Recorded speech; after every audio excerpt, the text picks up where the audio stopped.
Hello and welcome to SUFCtv live on this Thursday evening. Nice clear blue sky behind me. So yeah, I hope you guys are doing well. So we've got a special show for you tonight. We're sticking with the academy theme, which we've done quite a lot regularly. We interviewed Marvin Williams and Ricky Wellar from the Sutton United Academy. We interviewed Mike Nicholson, and from the women's side we interviewed the under-21s manager. So we've been looking at the Sutton Academy setup a lot, and it's going to get even better tonight as Jaime Decruz is my guest this evening. Just a quick bit of background on Jaime Decruz. He does a lot of coaching in the Sutton area. He coaches the Sutton United under-14s, the Sutton Common Rovers under-18s. He does work with the Sutton Schools FA, and he's got his own football school as well. They do loads of half-term courses at Ganny Green Lane, so he does loads of great stuff.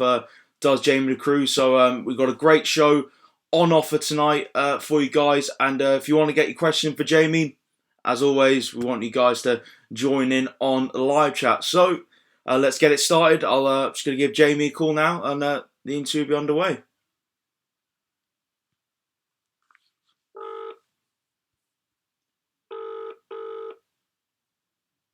Hello. Hi, Jaime. You're live on SUFCtv. How are you doing? Hiya, Tom. I'm good. How are you, mate? I'm good, thanks. So thanks for taking the time to talk to me this evening. It should be a good interview with you. So Jaime, I first want to ask, I want to go all the way back. How did you get into football? Well, obviously, as a youngster growing up, obviously played around the area. So I was born in St Helier, so around Morden. So played for local teams around there. As I got older, obviously played for local teams. Not played for uni. It was that realisation that actually, the standard of football you needed to play at to be a semi-pro or a pro was really, really high, and therefore, I looked at coaching, and yeah, it all went from there, really. So you're doing a lot of coaching at the moment. Can you explain to the viewers about all the teams that you're coaching currently? Yeah, there are a few teams. So predominantly, I manage the under-14s at Sutton United. So that would be under-15s, obviously next season, when and if we're able to play next season. I then manage the under-18s at Sutton Common Rovers, which obviously tenants at obviously Sutton. I also do the district side as well, so the Sutton Borough District under-11 side. So quite a few different teams at different ages, but obviously, a great experience and long-term, obviously really beneficial working on those different ages. And how did it all come about? I mean, like I said, it was probably at uni, to be fair. I was at uni. Obviously, I love football. I was always involved in some capacity. And like I said, when I got to the realisation that actually, carrying on playing probably wasn't for me, and ultimately I probably wasn't good enough to carry on playing to a decent standard.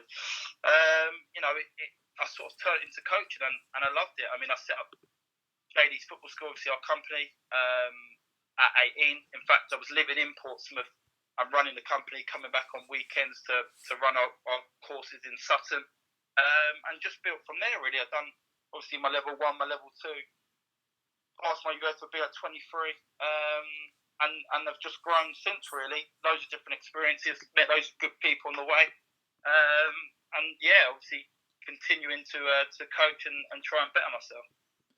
Can you talk about what you've done for the last 4 years, and how much you've enjoyed coaching the players? Yeah, so the last 4 years have probably been my biggest learning experience. Obviously, doing my UEFA B at 23 was great, but actually, I only started learning really when you get out there and you test yourself. So, obviously, I managed the under-18s at Sutton that year. So, at 23, I was given the opportunity from Doswell to manage the under-18s for 2 years, and that was an unbelievable experience. And looking back now, in terms of where I was as a coach, I was probably nowhere near ready. But obviously, you learn pretty quickly. I watched some great players who have gone on now to carry on playing to some sort of level. But those 2 years were fantastic, and obviously to manage the under-18s at a club like Sutton was a fantastic opportunity. That then took me into, after the under-18s, and they moved it as part of the college program under Marvin and Ricky. We decided that we wanted to carry on managing that age group. So what we decided to do is obviously set it up under Sutton Common Rovers and use it as a bit of a link with the club, because obviously not every kid could attend the college program given. So, within 4 rounds prior to that, which was obviously unbelievable. And we were top of the league and doing really, really well, obviously, prior to the season ending. So, in terms of the under-18s, that's really where we've been the last 4 years. In terms of my under-14s at Sutton, I've had them right since the beginning. In fact, they were my first team. So I've had them since under-8s, obviously all the way up now to under-15s. A lot of them boys have been with me since the beginning. We're probably, without blowing our own trumpet, one of the best teams around. Won the Surrey Cup this year. Won the League Cup the last 2 years. Always first and second with Isha, who are very, very good grassroots side of that age group. But yeah, a great team, and obviously a very exciting future, because I really do expect some of them to go on and play at a high level. If that's, with Sutton United, or potentially even higher. There's a few of them on trial clubs now, so who knows where that will go. I just want to ask you about how important is it that young children are learning the game with the ball at their feet and not spending too much time doing exercises in training, the way they need to work the ball with their feet and working their technical ability. That's a very important skill. Yeah, so the last 5 years we've been in charge almost of introducing the under-7s at Sutton United through the soccer school, through the Saturday morning club we run at Sutton United and other classes. But we use that predominantly to filter the lads into our Sutton teams, and we've got a great reputation at Sutton all across the age groups. But the younger age groups, we tend to do really, really well. Almost every year we've had players sign. Even this year, we've had 2 lads signed to Chelsea, for example. So we're obviously doing something right, and predominantly we do focus on their technical ability at that age. So we've had parents before ask about tactics, and obviously 5-a-side, even 7-a-side, that's all great, but actually our main focus is, can we improve those players technically on the ball, the way they receive the ball, the way they release it, the way they retain it, all those little things. So we focus loads on 1v1 practices, on ball mastery, how to keep the ball, how to protect the ball. So yeah, certainly with those core fundamentals, I believe, as they get older, if they can look after the ball well, obviously as they get on and go through the ages, they're only going to get better, and tactics and stuff like that can wait until years to come. But certainly at a younger age, them looking after the ball and them obviously being comfortable in the ball is high priority. James King asks in the live chat, are there any names to watch out for in the near future? I don't know. It's hard to say. There's so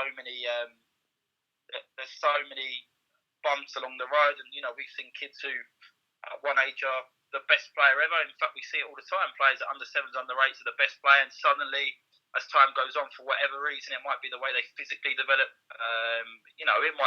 It might be for the simple fact that they stop loving football. There's so many different barriers to becoming a professional footballer, and that's the thing. I don't think people realise how much hard work, effort, dedication it does take. And obviously, anyone who has played to that level would have gone through the process.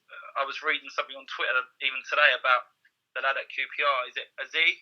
And he was at 4 clubs prior to being at QPR. He got released from Arsenal, released from Millwall, released from 2 other places, and suddenly, he's now one of the most sought after players in the Championship. So, there's loads and loads and loads of barriers to becoming a footballer. I don't want to say any names, because I don't want to put any pressure on anyone in particular. But yeah, there's some great players in our junior section, and certainly some players to look out for. And actually, I think our junior section's thriving at the moment. We've got some great managers in the junior section. All of our teams do really, really well at in their respective leagues. In fact, I think all but one teams this year were in the top league of Surrey football, which is a great standard. So yeah, we've got some great players. I won't name any names. Aspiring young coach. Thanks, Charlie. Thanks for that.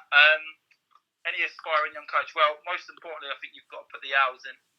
I for the last 10 years, football's been my life, really. 12-hour days, 14-hour days, even up until lockdown.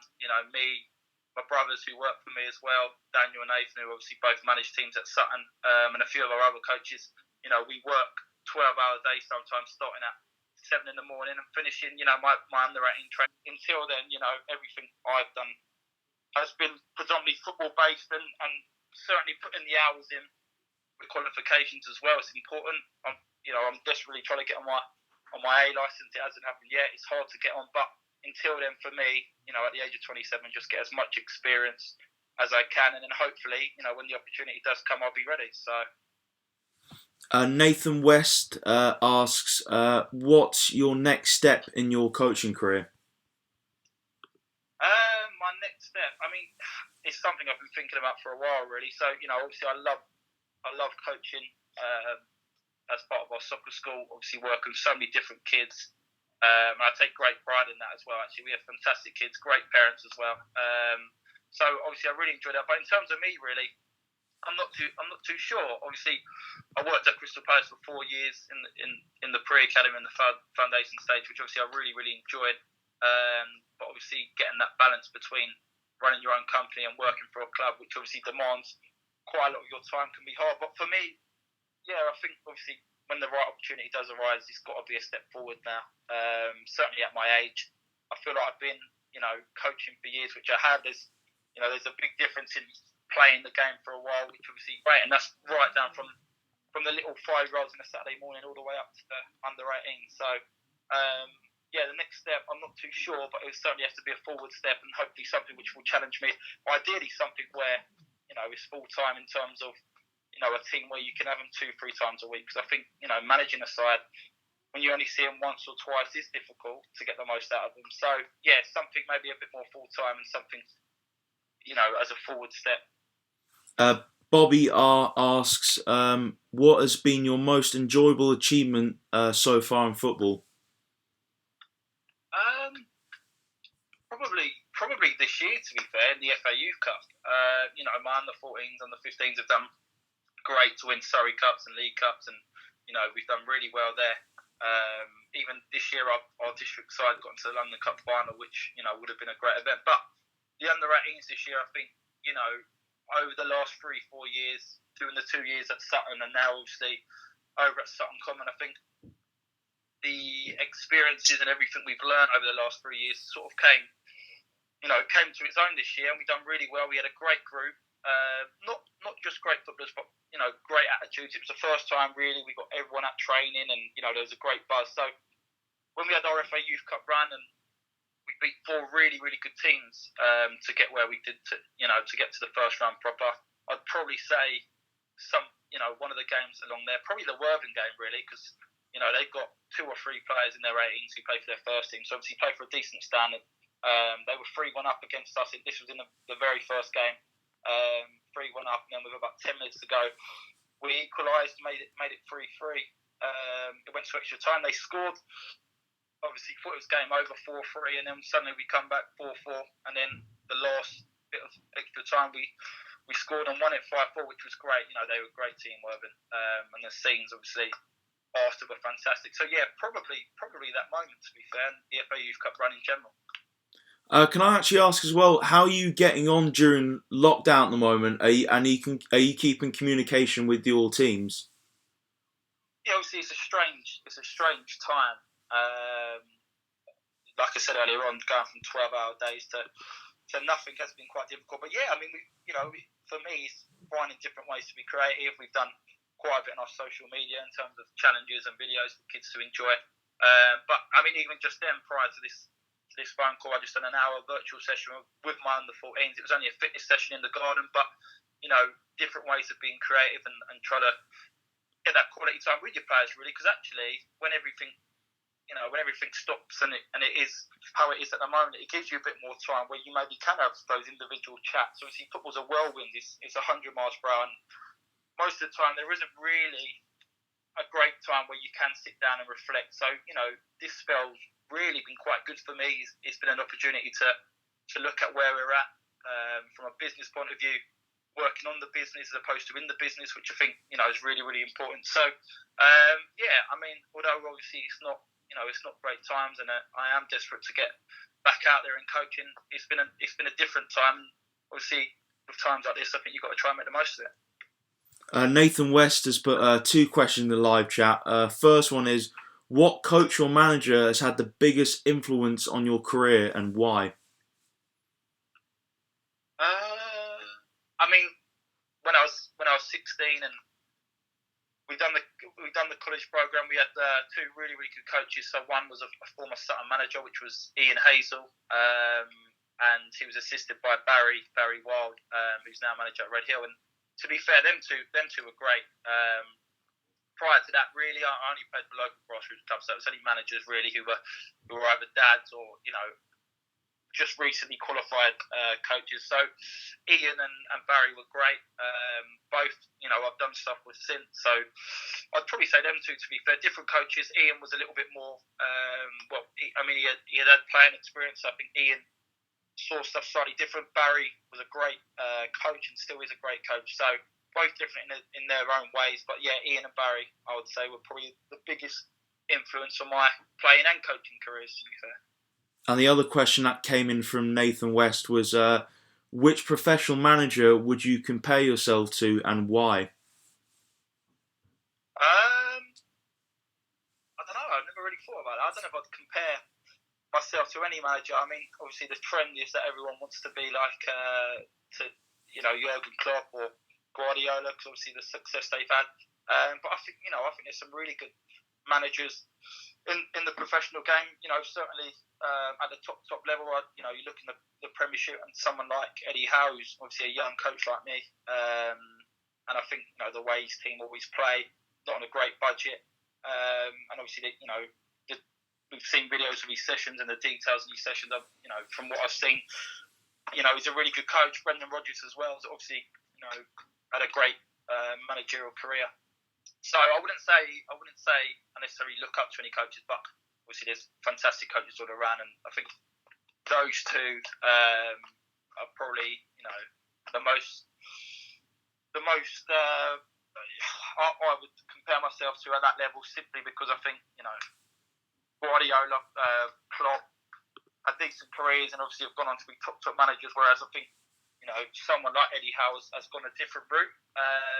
And I do believe to be a top manager or a top coach, there isn't one way. You haven't got to be a professional to necessarily become a great manager, and vice versa. We've seen it, at loads of different levels. We've seen people who didn't necessarily play become great managers or great coaches, and then we've seen players who've done really, really well in the game, but then, almost failed as managers. So, yeah, I'd say them two in particular. James King asks, what are your favourite teams in the Premier League and the Football League? Well, I'm a Crystal Palace fan, so Palace are my favourite team. Although, to be fair, this year's been a bit painful. I haven't enjoyed going as much this year. I've had a season ticket for 6-7 years, but this has probably been the first year where I haven't gone as much. But yeah, in terms obviously non-league, Sutton United really is the only team I go and watch in non-league. Not only because obviously it's my local club, but obviously there's great people at Sutton. We've obviously got a bit of a relationship with some of the players due to the fact we see them during half terms and during the week. So yeah, obviously Sutton United I enjoy watching when I've got a free Saturday, and Crystal Palace from, I guess, a professional point of view. Obviously, you would have had tough games this season. So what's the side you face this season at any level, and what's made them so good?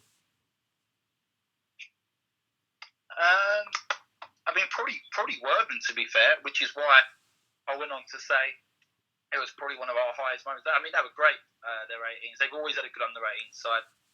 Like I said, they've got a few of their lads who play for their first team.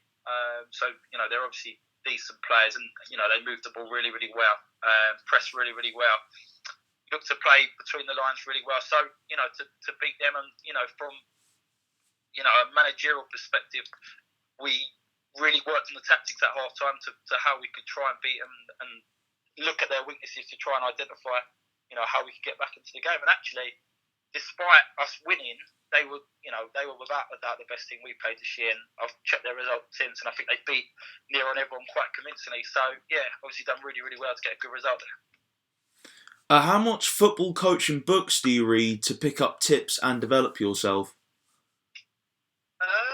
I'm not really a great reader, to be fair. I don't necessarily enjoy reading in terms of books. I like reading journals and blogs online, and I like listening to podcasts. In fact, during this lockdown period, is probably what I've tried to do the most on. There's a few websites I've signed up to and a few blogs, and I've read quite a few journals on there, and I've listened to quite a few professional coaches, and they've done similar Q&As, and just listen to their perspective and their managerial pathway has been great, actually, and picking up loads of little nuggets along the way, which obviously hopefully can use once we resume back into our coaching. You said you've been very fortunate to have worked with some top players over the last 4 years. Can you just elaborate on what exactly has made those players top players? Yeah, I mean, obviously, it depends. We're talking different ages. So the under-7s, under-8s, we've seen some absolute magicians who, on the board, just fantastic, do stuff that, I couldn't even dream of doing. And obviously a lot of them have gone on. Like I said, some have signed at Chelsea, some have Fulham. So we've done really, really well. And, looking to the future, I expect them to do really, really well. But then, further up the ladder, with my under-14s, for example, and the under-18s, just in terms of the way some of them dominate games. Some of them, I mean, obviously there's loads of different characters and players which go into a team. We've got great goal scorers, we've got great dribblers, we've got fantastic defenders. So, I think the only way really you can judge these players is obviously, comparing them to what else is out there. So, for example, my under-14s played a Cat 3 Academy around Christmas time. We beat them 4-2. Which was obviously a great result, but actually comparing our lads to some of their lads and seeing that, some of our boys are level, if not above them, obviously makes you think, well, they're on the right track. And I think certainly moving forward, getting them into the under-18s as well, entering a competition such as the FA Youth Cup and competing in the Bostik League with other really, really strong teams with players in is a great way of sort of seeing where they're at. And obviously, by them doing well, you can sort of gauge, hopefully, that some of them can go on and make a career of themselves. So Crosley Limo, obviously, I had in the under-18s at Sutton, who then went on to the 23s and has been in around the first team, was obviously one of those players who, for me, always showed great character, was a good lad, obviously a good football player as well. I remember the pre-season chat we had, and he tried telling me he was a striker, but we played him at right back that year, and he was great, and obviously he's gone on to do really well. So I think, having that attitude mixed with obviously the ability will take you far, really. And during this time as well, I saw that you offered to Barnet, if there's any people struggling there, they can come over. That you can give them advice, so they can come over to Sutton. So that was great. You'd show that.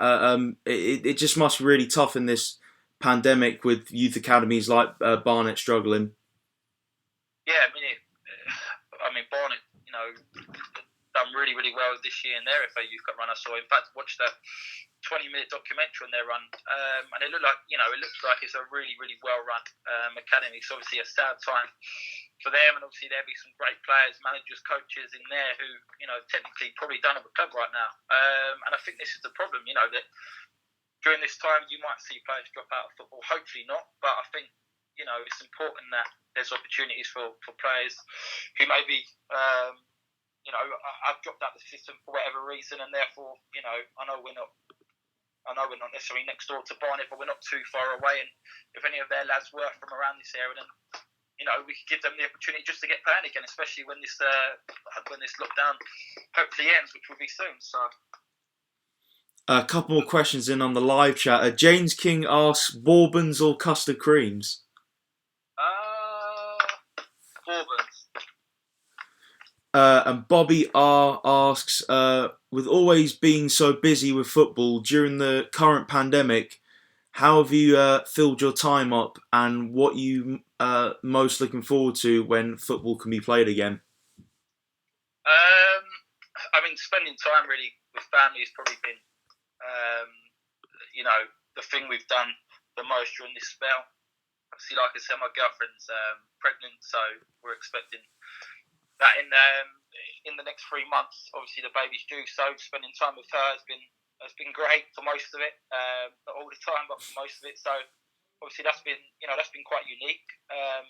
Probably the most amount of time we have spent since being together the last 4 years, really. So that's been good, and obviously just doing the other stuff, which we all do to keep us ticking over. We've gone on bike rides. I've done a few 5Ks, played on the Xbox as well for a bit. So just trying to keep ticking over, really. Trying to keep in some form of routine. Trying to eat well. And obviously doing our interactive Zoom sessions with our players. So that's kept us busy enough. Can you give the viewers an insight on the demands of being a coach? Stuff like trials, registrations, AGMs, pre-season schedules, tournaments. It is a tiring business to be in. Oh yeah, it is non-stop. I mean, people think being a football coach or being involved in football, sounds like a fun, easy job, and it is. It is a fun job. It's one of the best jobs in the world for me. But certainly, it is non-stop. Even when the season's not on, people think, "Oh, that's your downtime. Oh, you must be quiet."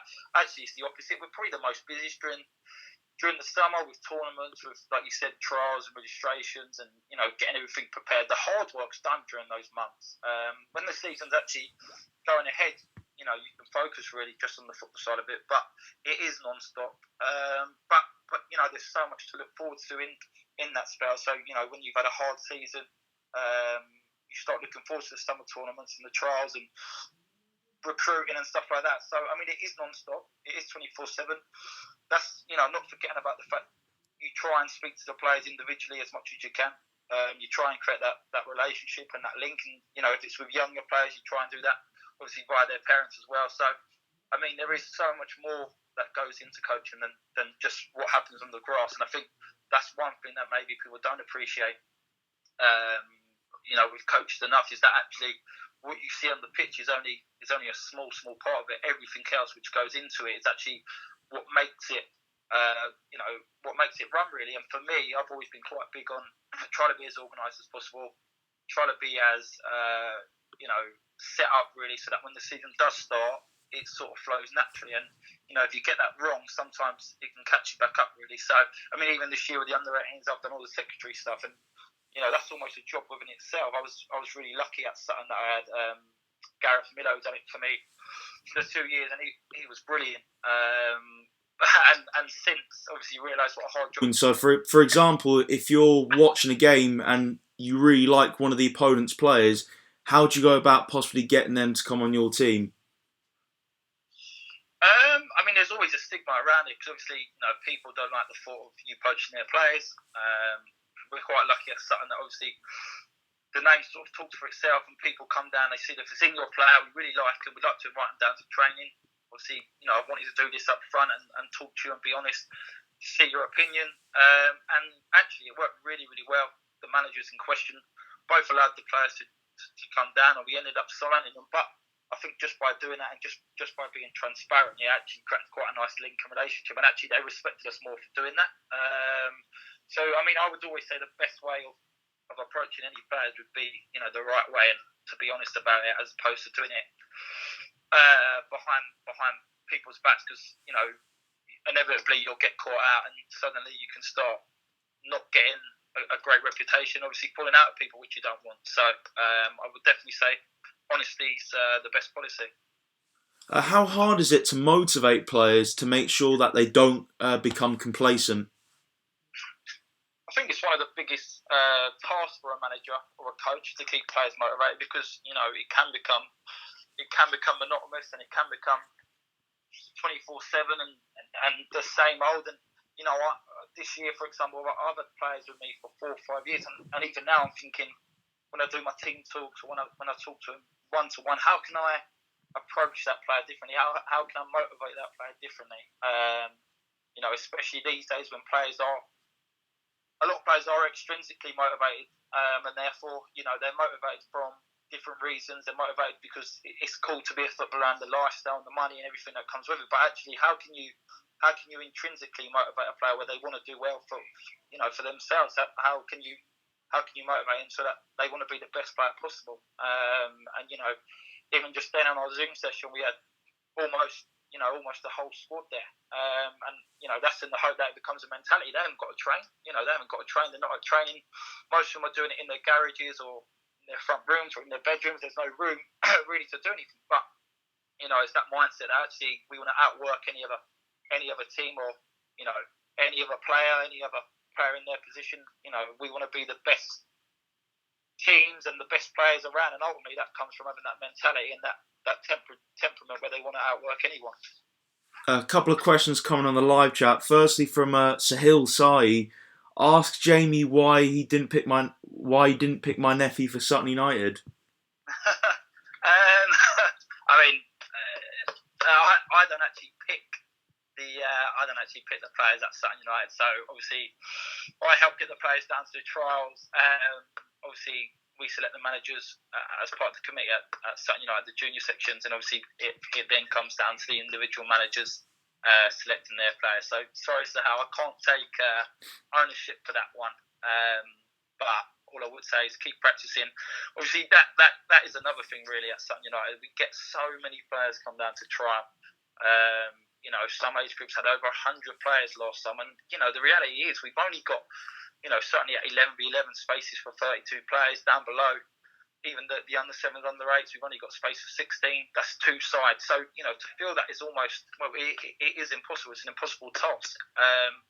But we are a club who's ambitious. We are a club who want the best players from the local area, but we obviously try and do that in a way where we are fair, and we try and give players the opportunity. And if it isn't to be at Sutton United, certainly us as a soccer school, we try and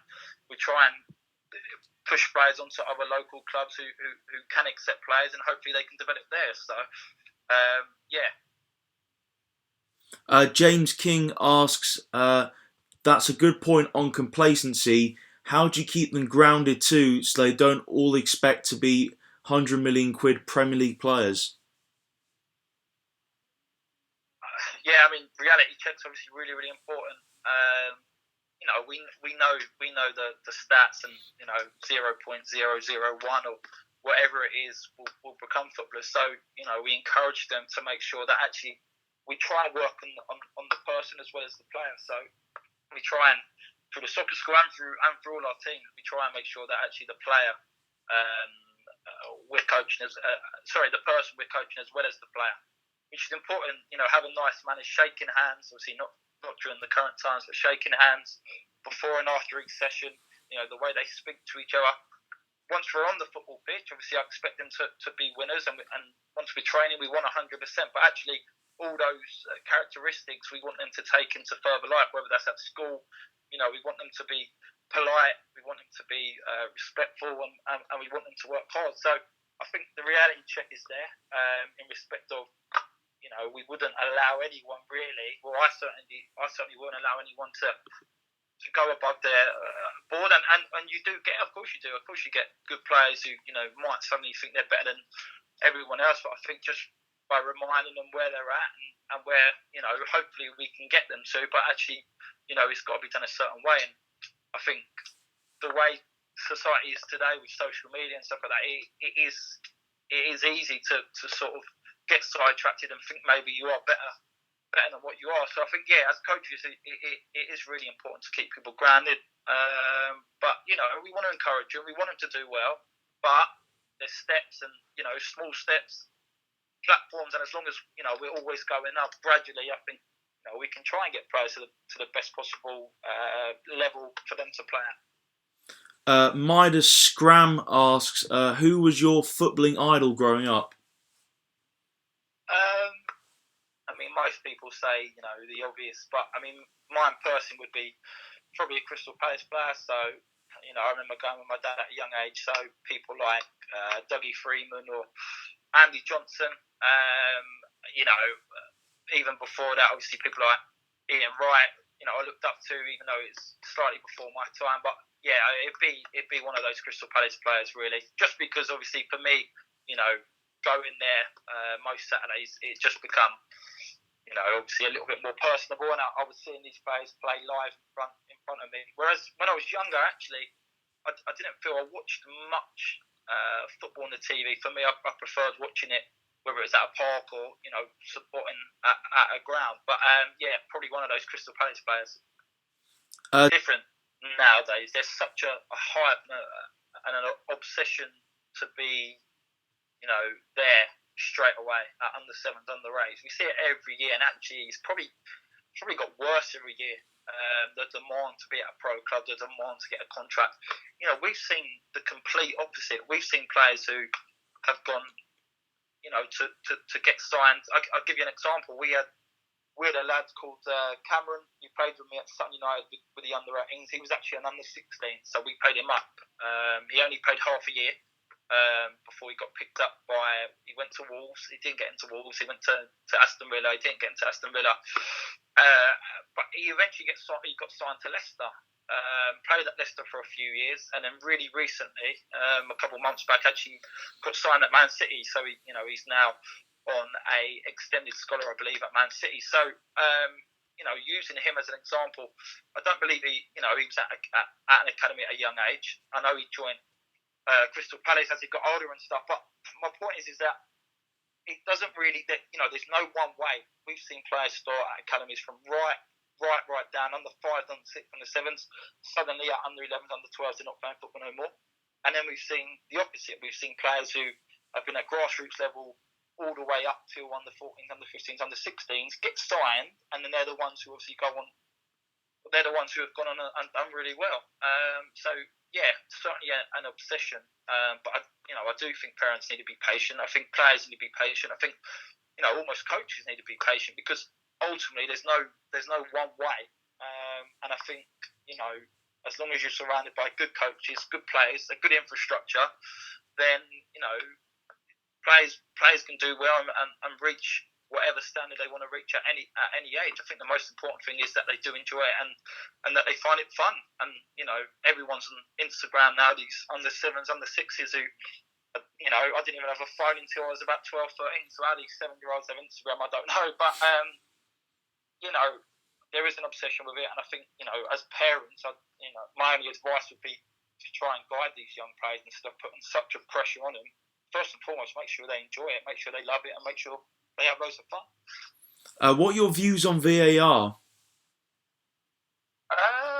Crystal Palace have actually benefited it. They've done quite well from it this year. So, from a fan perspective,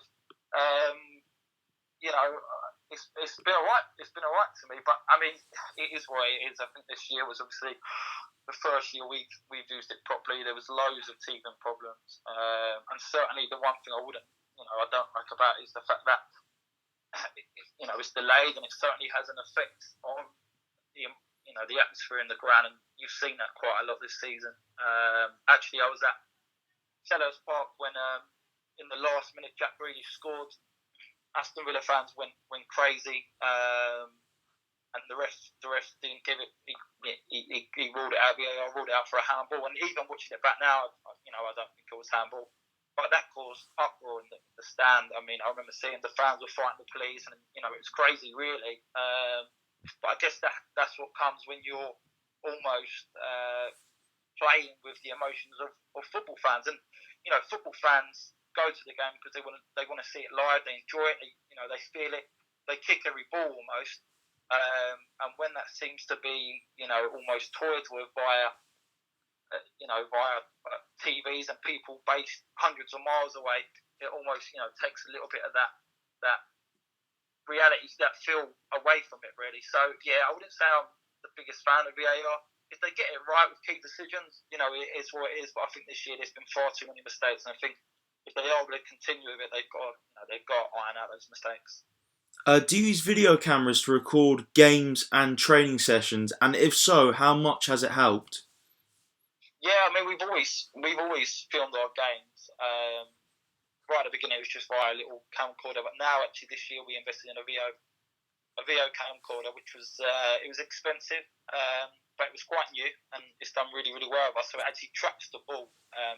It's quite an updated form of camera. It tracks the ball, so it doesn't require any manpower. So that's been great for us, and actually we filmed 90% of our games this year. And it's been great. The players love it. I think the players can watch it back in their own time. and saying what we were saying earlier on, when you only see players once or twice a week, it does, it is a challenge to try and get all those messages across. So actually, if you can send them over a copy of the game and write some notes and get them to watch it, that can be hugely beneficial. And then obviously from a coaching perspective, it's been great to look back at games we've done really well. Also look at games where we've not done so well, and try and identify exactly why that is. You see patterns, you see trends, you see different things. Obviously, when a game goes on as a manager, I try not to focus too much on the ball, but it is difficult. So I think when you can watch the game back, suddenly you start to look at stuff, what's going on away from the ball. What your team's doing without the ball. How your formation set up, what individuals are doing, where spaces are on the pitch, and I think that's quite important. So obviously, your next training session, you can try and design the practice around that. How much? Oh, sorry. No, sorry, mate. That was it. All right, cool.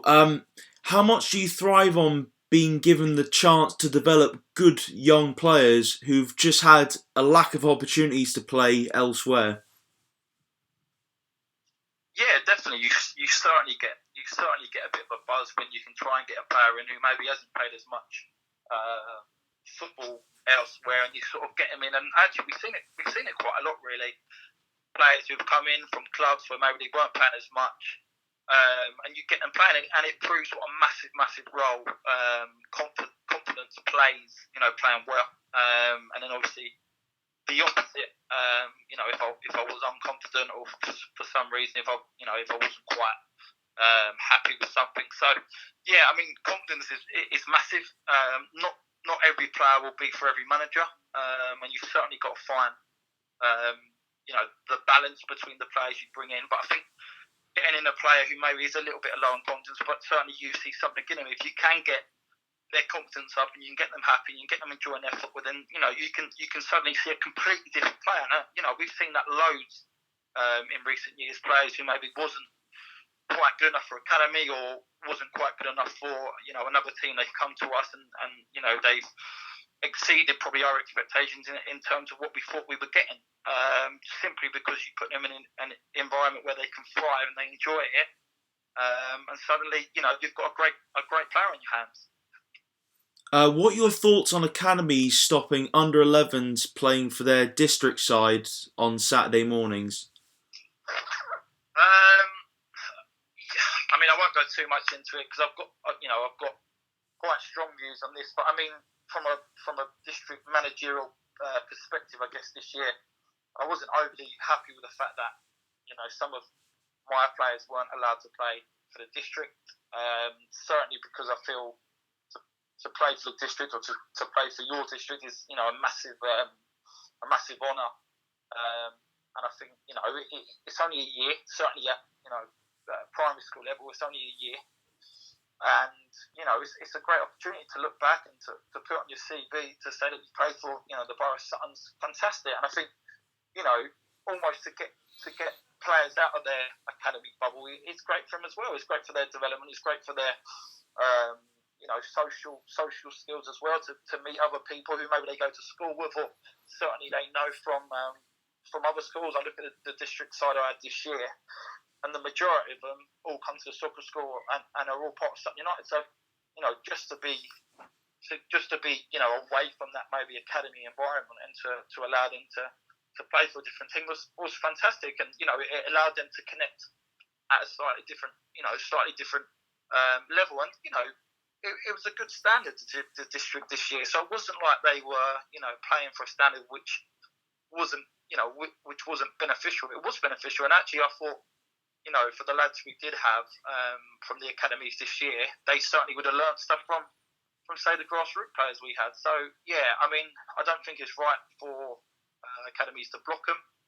I know they have their reasons and they have maybe their own perspective on it, but for me, I certainly, if I was at an academy, would like to think I'd allow the players to play for their boroughs, simply, to enjoy the experience and embrace the experience for a year. Do you think tactics boards can be overused during training sessions?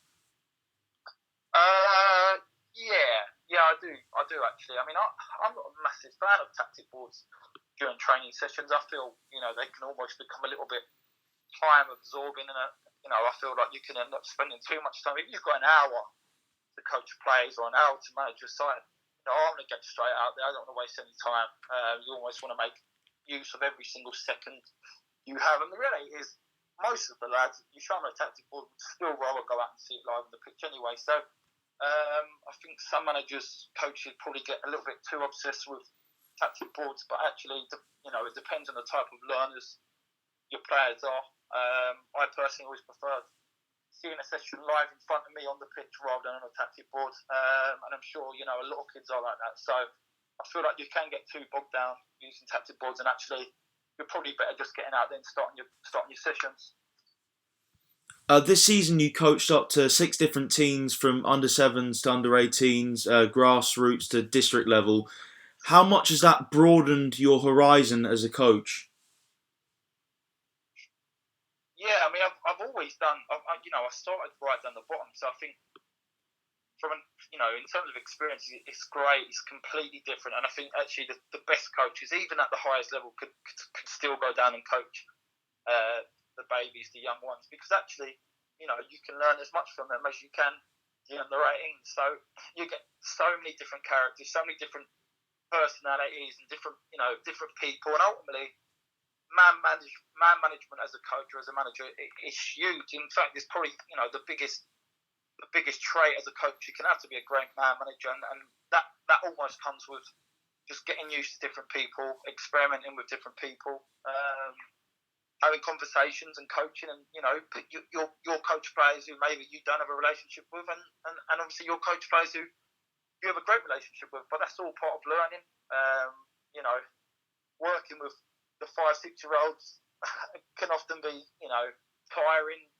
You're often tying laces and taking them to the toilet and stuff like that. But actually, it can almost be one of the most rewarding, because suddenly you see them grow from being kids, which they are, obviously young kids, to quite developed and cultured footballers, and that can be really rewarding. Whereas the opposite would be the older lads who think they know it all the majority of the time. In terms of I'm 18, I'm 17, I've had experience, but actually you can tap into them and the way you treat them. And certainly this year was a great example. We had a great relationship with our squad, which was full of different players with different personalities. But I think the way we worked with them this year was great, and actually we probably got the best from near on every single one of them, which from us is that's success for us. To try and get the best out of every single player you work with ultimately is any coach's dream, and that's what we should all aspire to. Can you tell our viewers about how you go about getting your UEFA A license? Yeah, so the UEFA A, so it is quite hard to get on. You've got to really be working in the professional game, either as an academy coach at a professional club. So I mean, it's difficult. It is difficult to get on, and they only allow a certain amount of candidates to apply, and then obviously enrol onto the courses. I think they only do 3 every year, and that will only be with probably 30, 40 coaches. So you're talking about 100 coaches probably in the country getting on the UEFA A every year, which obviously isn't a high amount. And I certainly think it's something they need to look at, probably try to work on. But ultimately, I think the A license is such a prestigious course that you wouldn't want it to be easy to get on and easy to pass. But I'm confident that whenever it will be, I will get on it, and I will pass it. And thankfully, I've got years ahead of me. But until then, I'll keep doing all the groundwork and all the prep work and making sure I'm ready for it. And hopefully, when it does come, I'll enjoy it. I'll learn from it, but I'll pass it and go from there. So what are your views on the way pro clubs' academies work, and do you think they can diminish the enjoyment for players, who go in there starry-eyed and really love playing their football, but then they might come out a completely different person and not love it as much anymore? Yeah, I mean, there's some great academies. every club operates differently. Every club is made of different coaches, different philosophies, different ways of doing stuff. With obviously the end goal being we all want the next £100 million player. We want the next superstar. That's what we all fight for. So I think when players go into academies, they have obviously these dreams of being these top players and eventually being professionals. But the realization is actually there's so many players who are looking to try and achieve the same goal as you. There's so many players who are in the same position. So I think academies need to ensure that actually they're not only preparing these players to be the best players they can be, which is obviously first and foremost why they're there, but actually that they're working on the other side of the game. I know academies are starting to introduce mental health programs to really try and ensure that their players mentally are in a good place. I know nutrition and strength and conditioning is now a massive part of academies and the way they run their weekly setup. So I think academies certainly are hugely beneficial to young players, and ultimately young players, if they are in academy, will be getting coached 3-4 times a week from B licensed, A licensed coaches who some would have played and share a wealth of experience. So obviously every player that goes into academy like to think will learn and develop and get better. Of course, like anything, that won't always be the case and it won't happen for everyone. But I think, the way if a player isn't good enough or the way if you release a player has to be done right. And, I think ultimately you've got to remember these young kids or young players, they are just kids. And I think the way you treat them can have a, devastating or, long-lasting positive impression on them. And I think, it's up to us to ensure kids at any age love playing football, whether that's at an academy, whether that's at grassroots, whether that's down the pub with their mates, and then everything else, becomes secondary, really. Do you think coaches can be too harsh at under 14 level, for example, and can that damage a player's confidence severely? Yeah, definitely. I mean, I've seen all sorts of coaches and all sorts of managers. Some great managers and coaches, and actually, everyone's different, and I think that's what we need to remember as coaches and managers, that every kid receives information differently. Emotionally, every kid is different. I know in my 14s, there's 2 or 3 players who I can, scream and shout at, and they won't be fazed by it at all. And that motivates them, that gets them going. Whereas I know there's 3 or 4 players in my team who I could never do that to, and if I did do it, their head would go, on the floor, and suddenly I wouldn't get the best out of them. So certainly the way you manage those different characters and personalities in the team are really, really important. And I think, ultimately you don't want to shoot down any players. And I don't think one approach works for all kids, as we know. So I think the best managers or the best coaches try and make sure that, they work with those players. They know who they can shout at. They know who maybe they've got to give a pep talk to. They know who they've got to give confidence to.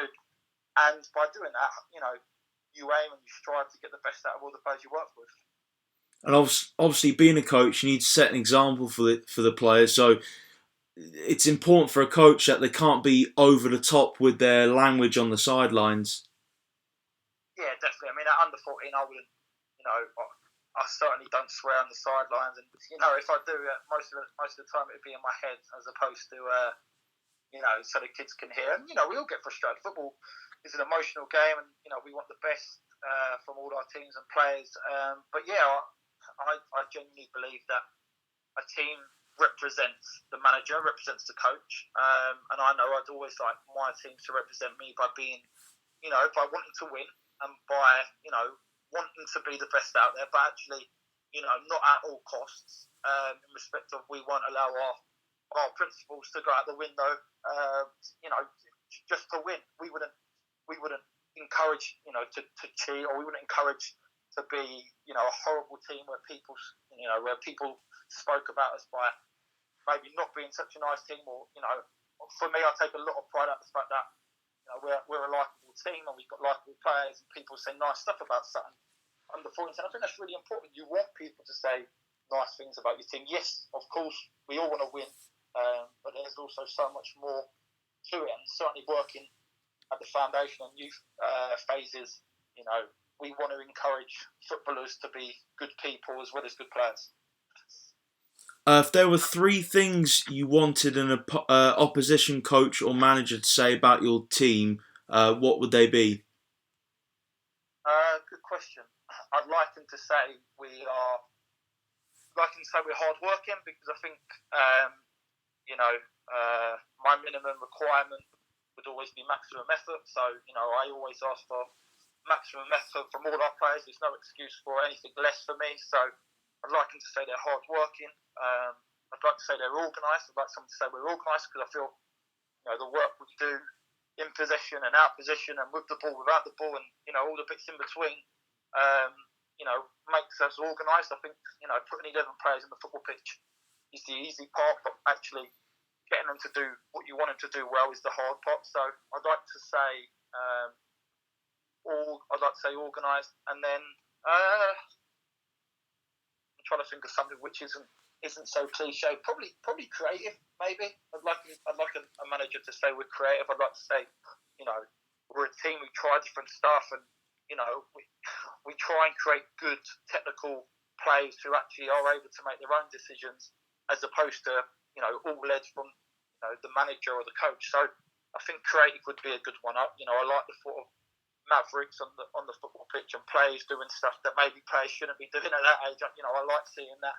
I like seeing creativity, and I don't believe creativity just comes from your forward players. I feel like your goalie can be creative, your centre half can be creative, your fullbacks can be creative. So yeah, I'd say creative, organised, and I forgot the first one. That was the first one.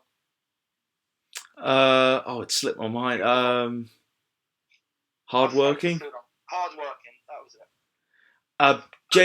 James King asks, there's always been talk of parents at youth games being fairly verbal. Do you ever find this home or away? Yeah, definitely. We see it. You see it all the time.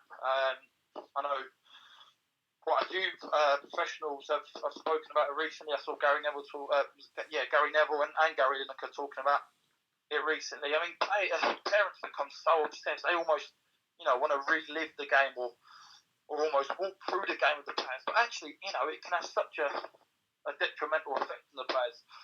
It's easy to say for me because, I'm not a parent, or I'm not a parent yet.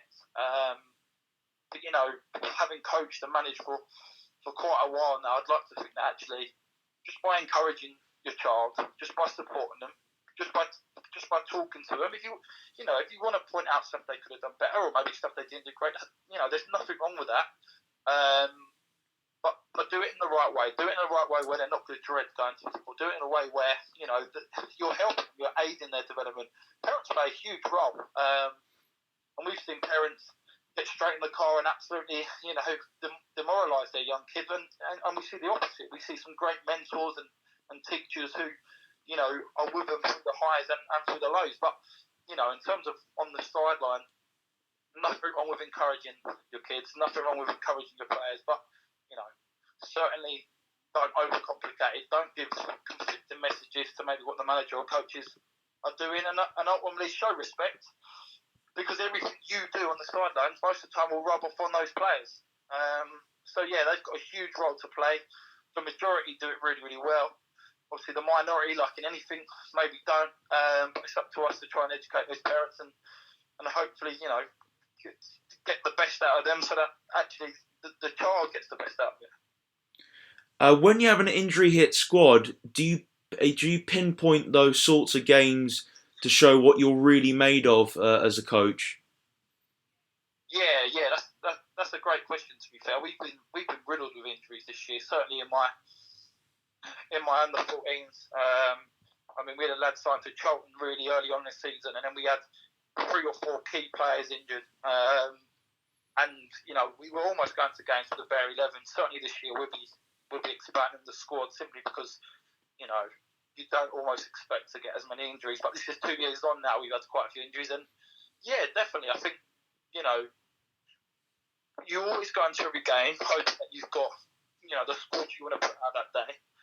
That can change at any time. You can get injured at any time. Circumstances can change at every time. You can feel ill at any time. So you always go into a game with a team in mind. But if that does change, you've got to be confident, and you've got to, almost like a puzzle.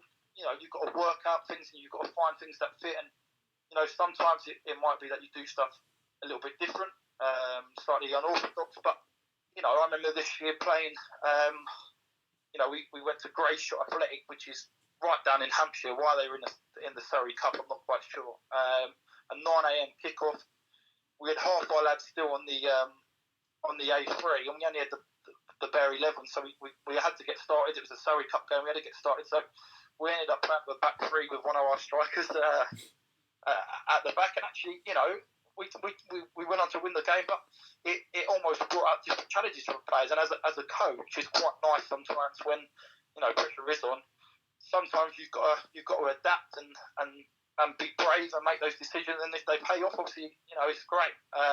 Of course, there will be times where they don't, but that's up to the coach to take them risks and almost to take those gambles.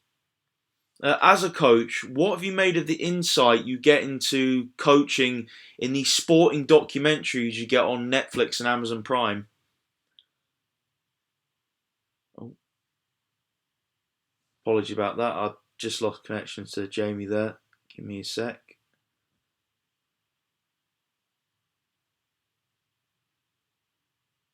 Apologies about this, guys.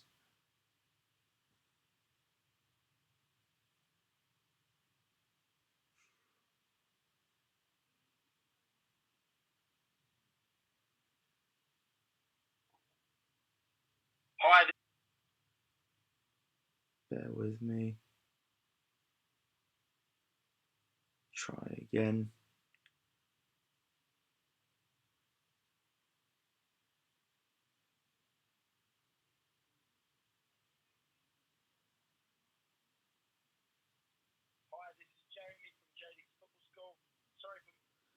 There seems to be some technical issue, guys. Sorry about this. The interview was flowing really well. I was interested to hear his answer on that. I'll try and make maybe once more. I might have to cut the interview short, unfortunately. I don't know what's happened. I did not click anything. Don't know whether his phone lost charge, possibly, or if he lost connection. Not entirely sure.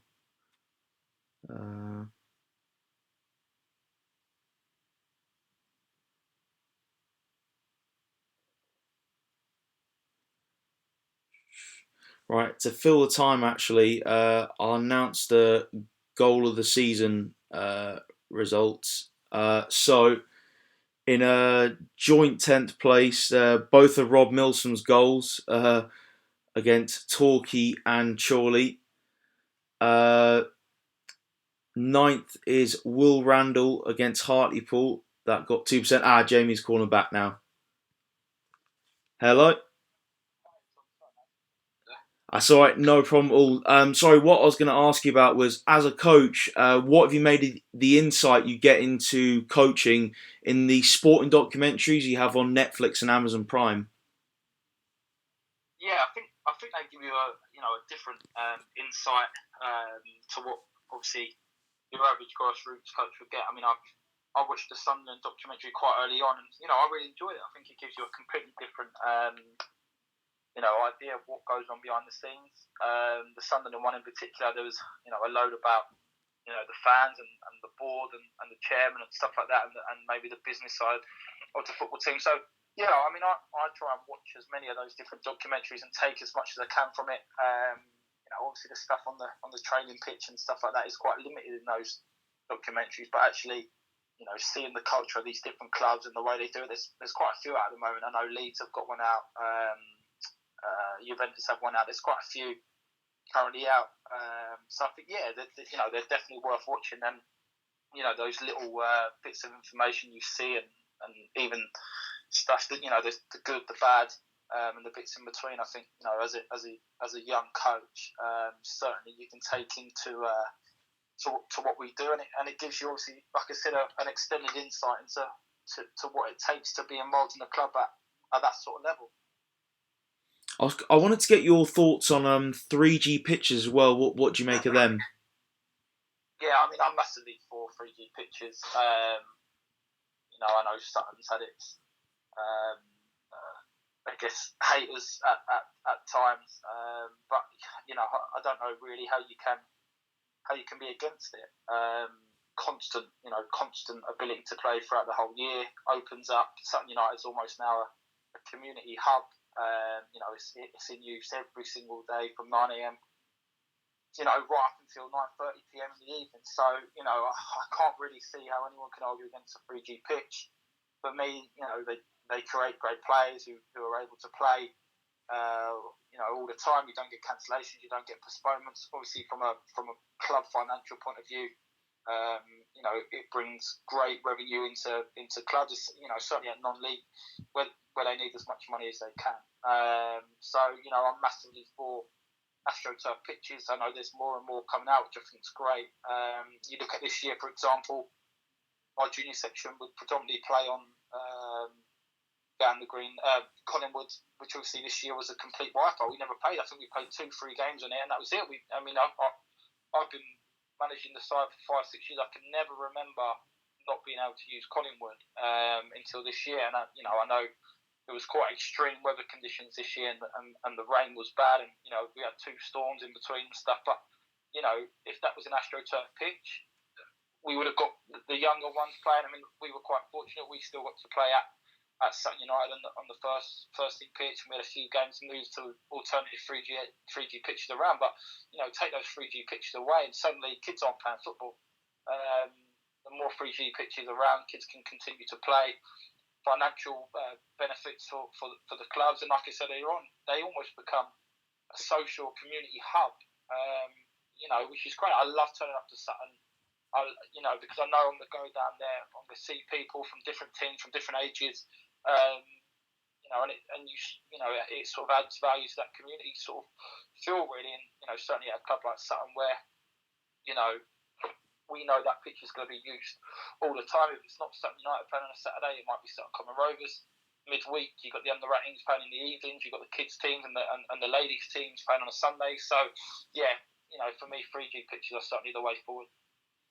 James King asks, do you try and encourage players to play as many positions as possible rather than just stick to one over their youth career to broaden their skill sets? Yeah, so from foundation phase, which is obviously under 7s, under 8s, all the way up to under 12s, we would certainly encourage players to rotate and try different positions. And in fact, we're quite we're quite strict on that in respect of we want players playing all over. And obviously, you do get your parents at under 7s who say their kid can only play up front and only play here and there. But actually, we believe that long term that they get most from it by playing in different positions and getting that exposure and that knowledge and that experience to play in different positions will only boost players moving forward. We've got a lad in the under 9s who's just been signed as an under 8 goalkeeper at Chelsea, despite always playing outfield for us, and that only come about because we didn't sign a keeper at that age group. Obviously at under 8 it is really difficult to get a keeper, so we allowed the players to obviously rotate, and every 7 weeks, 8 weeks, they got to go and goal.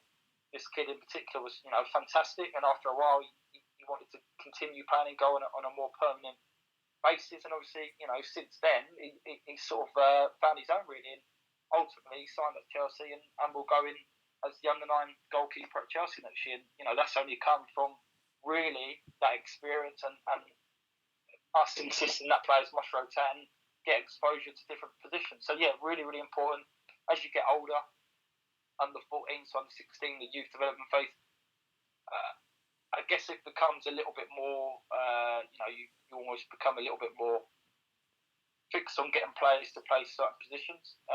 Although, you've seen, even at the professional level, players, still mix and still playing different positions. I think, Ferdinand was a striker until we turned him to a centre-half. And, there's untold amount of stories where players, for whatever reason, change position. And actually, you don't know where a player's best suited until maybe they've got that opportunity to play in different positions. And how good, how do we know if a player's good enough to play there unless they get that chance. So yeah, really, really important.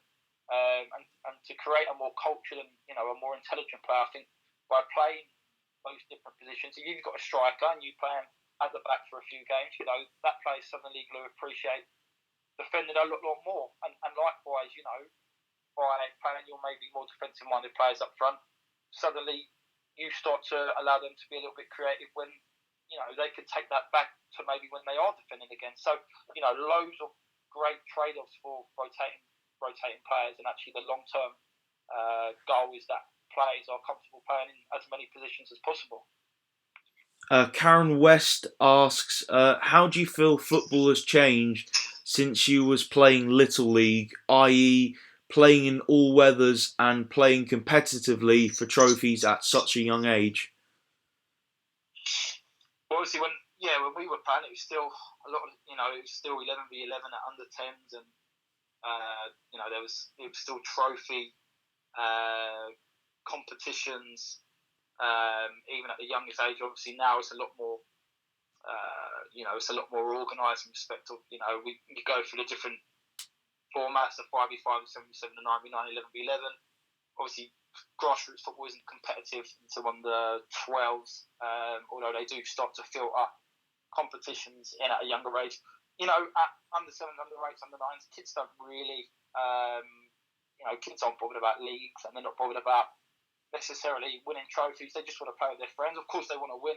But how much does a trophy mean at that age group? Maybe once a year at tournaments and stuff is great, but I don't think players should be playing for extrinsic reasons. They should be intrinsically motivated in respect of they should be playing because they love the game. They love the game. They want to play 24/7. They want to be with their friends. They want to play for a team where they enjoy and they learn the value of winning and losing, but most importantly, having fun. So I think the way the FA have structured football in England is a lot better. And I remember when I first took over the under 8s at Sutton, remembering being told that obviously there's no leagues. And at first I found it obviously a little bit strange, but actually you get to realise pretty quickly the kids just want to play football, and they probably appreciate it more when it does become more competitive, because they've had those years of just enjoying it and just playing. And ultimately, if you're not enjoying it, trophies mean nothing. So it's been great having you on tonight, Jamie.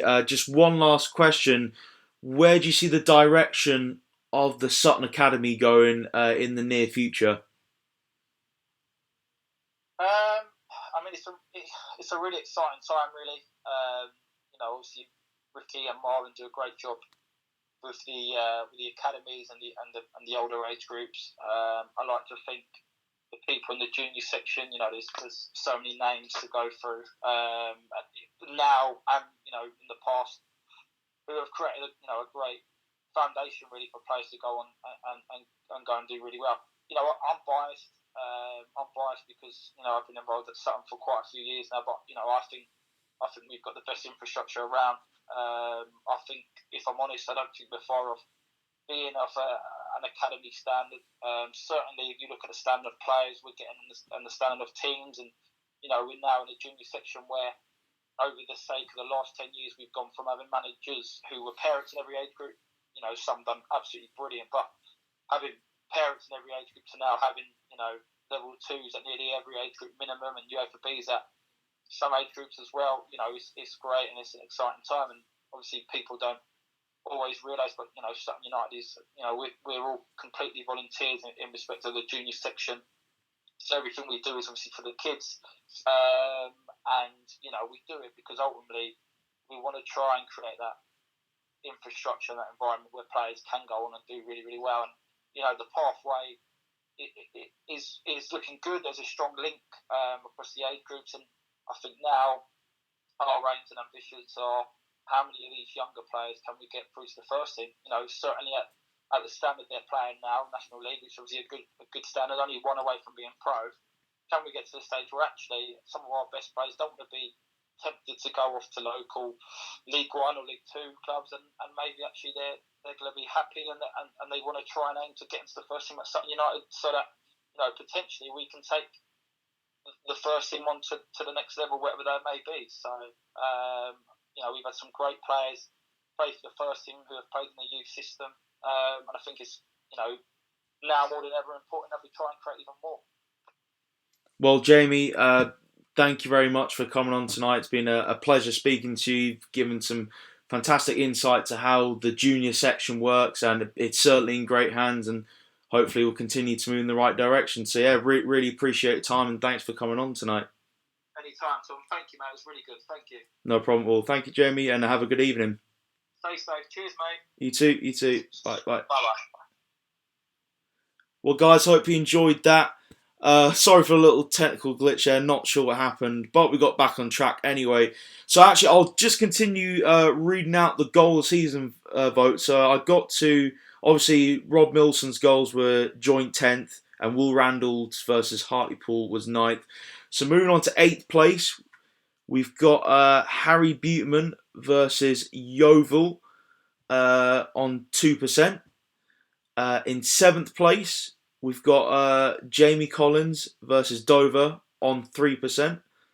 In 6th place, we've got David Ajiboy versus Ebbsfleet on 4%. In 5th place, we've got Tommy Wright, or Connor Wright, for context, go and listen to the commentary. Tommy Wright versus Harrogate Town was a brilliant goal that game. He's in 5th on 6%. Moving on to the top 4 now.